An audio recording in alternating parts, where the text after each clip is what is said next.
Envie et gratitude de Mélanie Klein. Chapitre 3. Première partie. Pour rendre cette discussion plus compréhensible, il est nécessaire d'avoir présente à l'esprit ma conception du moi primitif. Celui-ci existe, selon moi, dès le début de la vie néonatale, mais sous une forme rudimentaire et peu cohérente. À un stade très ancien, il remplit déjà nombre de fonctions importantes.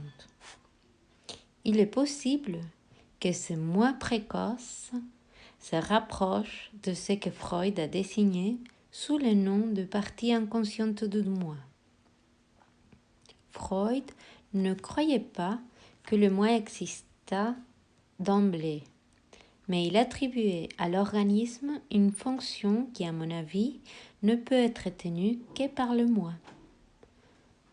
La menace d'encatissement par l'instant de mort au-dedans représenté, et je m'écarte de Freud sur ce point, l'angoisse primordiale, et c'est le moi qui, au service de l'instant de vie, peut être même instauré par lui. Dévie, pour une part, cette menace vers l'extérieur, tandis que Freud attribuait à l'organisme cette défense fondamentale contre l'instant de mort.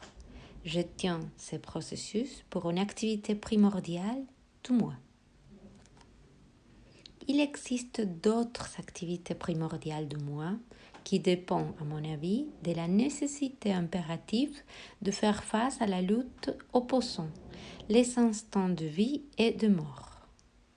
Une de ces fonctions consiste à une intégration progressive qui naît de l'instant de vie et trouve à s'exprimer dans la capacité d'aimer. À l'opposé, la tendance du moi à se cliver et à cliver ses objets est l'effet d'une part de son manque de cohésion à la naissance et apparaît d'autre part en tant que défense contre l'angoisse primordiale. La tendance au clivage est donc un moyen de protéger le moi. Depuis de nombreuses années, j'ai accordé une grande importance à un processus de clivage particulier, la scission du sang maternel, un bon et un mauvais objet. J'ai vu l'expression du conflit inné entre l'amour et la haine, et des angoisses auxquelles ces conflits donnent naissance. Toutefois, il existe, en même temps que cette scission, de processus divers de clivage, dont certains n'ont été pas clairement compris qu'au cours de ces dernières années. J'ai découvert, par exemple, que l'intériorisation avide et dévorante de l'objet, en premier lieu du sang maternel, s'accompagnait d'un véritable morcellement du moi et de ses objets. Le moi disperse ainsi les pulsions destructives et les angoisses internes de persécution. Ces processus, dont l'intensité est variable et dont dépend le degré de normalité d'un sujet, est une des défenses élaborées au cours de la position paranoïde schizoïde qui s'entend normalement sur les 3 ou 4 premiers mois de vie. Je ne dis pas que l'enfant ne puisse, au cours de cette période, jouir pleinement de l'aliénement de sa relation avec sa mère, ou qu'il ne passe pas par de fréquents moments de bien-être et de confort physique. Mais chaque fois que surgit l'angoisse, elle est principalement de nature paranoïde, alors que les défenses qui se dressent contre elle, aussi bien que les mécanismes utilisés, sont pour une grande part de nature schizoïde. Mutatis mutandis. Ceci s'applique à la vie affective de l'enfant au cours de la période marquée par la position dépressive. Revenons au processus de clivage, que je considère comme une condition préalable à la relative stabilité du nourrisson. Au cours de tout premier mois, il tend surtout à maintenir la séparation entre un mauvais et un bon objet, et à protéger ainsi fondamentalement ces derniers, ce qui signifie que la sécurité du moi se trouve renforcée. En même temps, cette bipartition primaire ne peut réussir que si la capacité d'amour est suffisante et le moi relativement fort. Je prétends que la capacité d'amour stimule à la fois les tendances d'intégration et la possibilité de réussir ce clivage initial entre l'objet aimé et l'objet haï. Ceci peut sembler paradoxal. Mais, comme je l'ai dit, puisque l'intégration dépend d'un bon objet, c'est l'élément ancré qui constitue les noyaux du moi. Un certain clivage est indispensable pour que l'intégration puisse se faire. Le bon objet se trouve ainsi protégé et le moi pourra par la suite faire la synthèse de ces deux aspects. Des sentiments trop intenses d'envie qui expriment les pulsions de destruction s'opposent au clivage primitif du bon et du mauvais sens et ne permettent pas l'édification d'un bon objet. Il manquera toujours une base solide pour qu'une personnalité adulte bien intégrée puisse se développer. Car toute différenciation entre les bons et les mauvais se trouvera compromise. Pour autant que ce développement est perturbé du fait d'une envie excessive, il faut y voir la prédominance, au cours des stades initiaux, des mécanismes paranoïdes et schizoïdes, qui constituent la base de la schizophrénie. Deuxième partie, pour élucider le premier processus de clivage, il est essentiel de distinguer le bon objet et l'objet idéalisé, encore qu'il soit difficile de le différencier de façon rigoureuse. Un très profond clivage entre les deux aspects de l'objet indique qu'il n'intervient pas entre les bons et les mauvais objets, mais entre l'objet idéalisé d'une part et les très mauvais objets de l'autre. Une scission aussi profonde et aussi nette témoigne que l'intensité des pulsions destructives, de l'envie et de l'angoisse de persécution, l'idéalisation sert surtout de défense contre ces effets.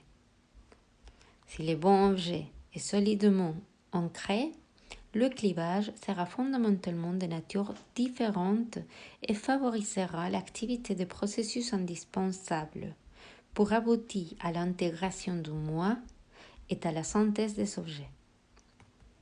L'amour peut atténuer la haine dans une certaine mesure et faciliter ainsi la translaboration de la position dépressive. De cette façon, l'identification au bon objet global se fera avec d'autant plus de sécurité. De même, le moi se trouve fortifié, capable de persévérer son identité et de sentir qu'il possède une bonne qualité et une bonté qui lui appartient en propre. Il risque moins de s'identifier aux différents objets à tort et à travers, un processus qui caractérise la faiblesse du moi. De plus, une pleine identification à un bon objet fait que le soi a le sentiment de posséder une bonté qui lui est propre. En revanche, si des perturbations surviennent, on peut voir l'identification projective devenir excessive.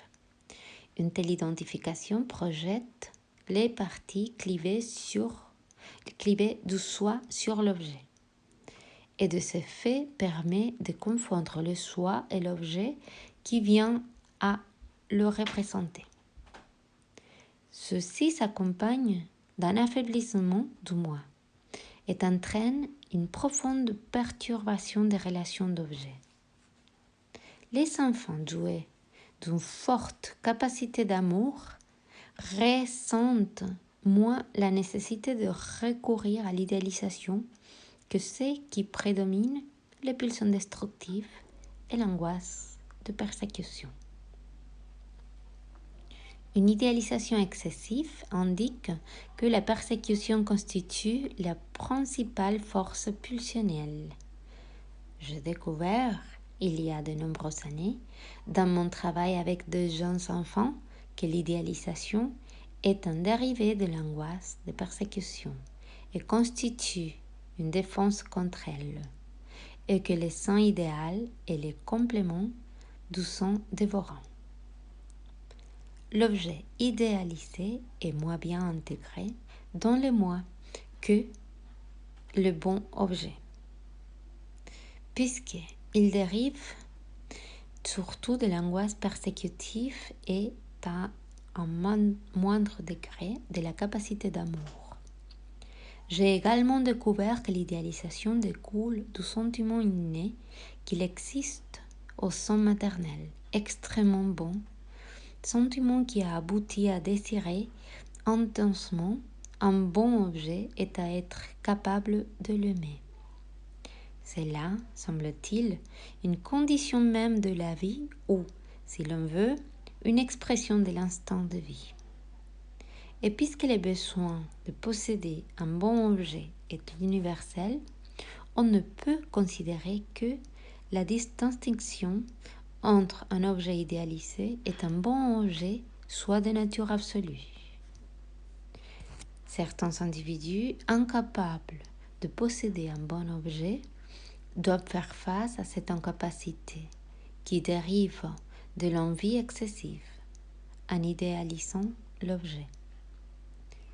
Cette première idéalisation est précaire, car l'envie à l'égard du bon objet s'étend obligatoirement à sa forme idéalisée. Ceci est vrai en ce qui concerne les idéalisations ultérieures et aussi l'identification à d'autres objets, qui est souvent labile et hasardeuse. L'avidité y joue un rôle important, car le besoin de posséder toujours ce qu'il y a de meilleur inhibe la faculté de choisir et de discerner. Cette incapacité est également liée à la confusion établie entre le bon et le mauvais, confusion qui se fait jour dans la relation à l'objet originel. Ce qui instaure un bon objet originel avec le sentiment d'une certaine sécurité sont capables de lui conserver leur amour en dépit de ses imperfections. On découvre en revanche chez d'autres sujets à quel point leurs relations d'amour et leur amitié sont marquées par l'idéalisation. Celle-ci a tendance à se fondre et l'objet d'amour doit toujours être remplacé par un autre, aucun ne parvenant à combler pleinement l'espoir placé en lui. La personne autrefois idéalisée devient souvent un persécuteur, ce qui confirme que l'idéalisation trouve son origine en tant que complément de la persécution. Et l'objet projette en lui son attitude envieuse et critique.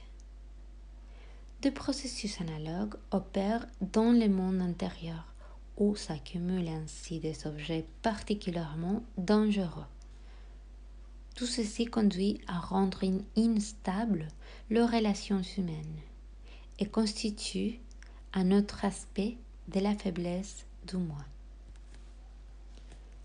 Même lorsque la relation mère-enfant s'instaure de façon sécurisante, des doutes concernant le bon objet surgissent facilement. Il ne résulte pas seulement de l'extrême dépendance de l'enfant vis-à-vis de sa mère, mais aussi de la répétition de l'angoisse, celle de succomber à sa propre avidité et à ses pulsions destructives. Une telle angoisse constitue un facteur important au cours des étapes dépressives. Sous le poids de l'angoisse, la confiance et la foi en un bon objet peuvent se trouver ébranlées à n'importe quel stade de la vie. Mais c'est de l'intensité et de la durée de ces états de doute, de découragement et de persécution que dépend la capacité du moi à se réintégrer et à réinstaurer ces bons objets en toute sécurité. Comme on peut le constater dans la vie courante, la confiance et l'espoir que la bonté existe nous aident à surmonter les plus grands malheurs et à neutraliser efficacement la persécution.